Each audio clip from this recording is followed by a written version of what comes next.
शब कदर रमज़ान की 27वीं रात थी। गलियां खामोश थीं, आसमान तारों से भरा हुआ था।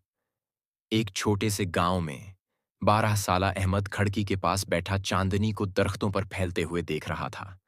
आज दादी ने उसे बताया था कि यह शब कदर हो सकती है सबसे मुकद्दस रात। तुम्हें पता है अहमद, ये रात इतनी खास क्यों है? दादी ने सुबह पूछा था। क्योंकि इस रात कुरान पाक नाजिल हुआ था, है ना?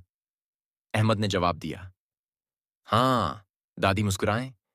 और जो इस रात दिल से दुआ मांगे, अल्लाह उसे बेशुमार बरकतें देता है और गुनाहों को मुआफ कर देता है।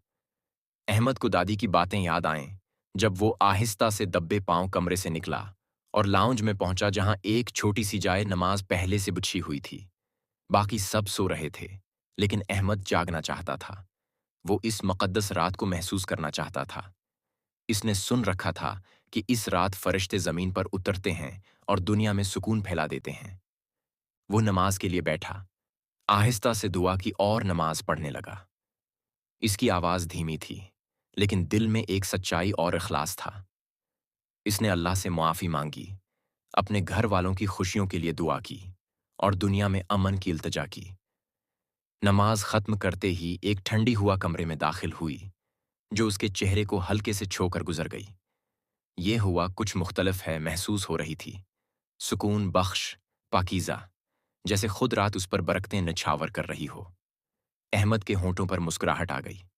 दिल में एक गहरा इत्मीनान था, जो उसने पहले कभी महसूस नहीं किया था। इसी लम्हे अहमद को शब कदर की असल खूबसूरती समझ आई। ये सिर्फ जागने या लंबी इबादत करने का नाम नहीं था। ये अल्लाह से जड़ने, मुआफ़ी मांगने और हर सांस, हर नामत पर शक्र अदा करने का मौका था। वापस बिस्तर पर लेटते हुए अहमद को लगा जैसे उसके सारे छोटे छोटे गम खत्म हो गए हों।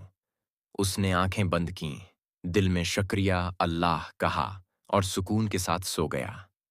उसे पता था कि वो एक ऐसी रात का हिस्सा बना है जो किसी और रात जैसी नहीं थी। और कहीं आसमानों पर फरिश्ते मुस्करा रहे थे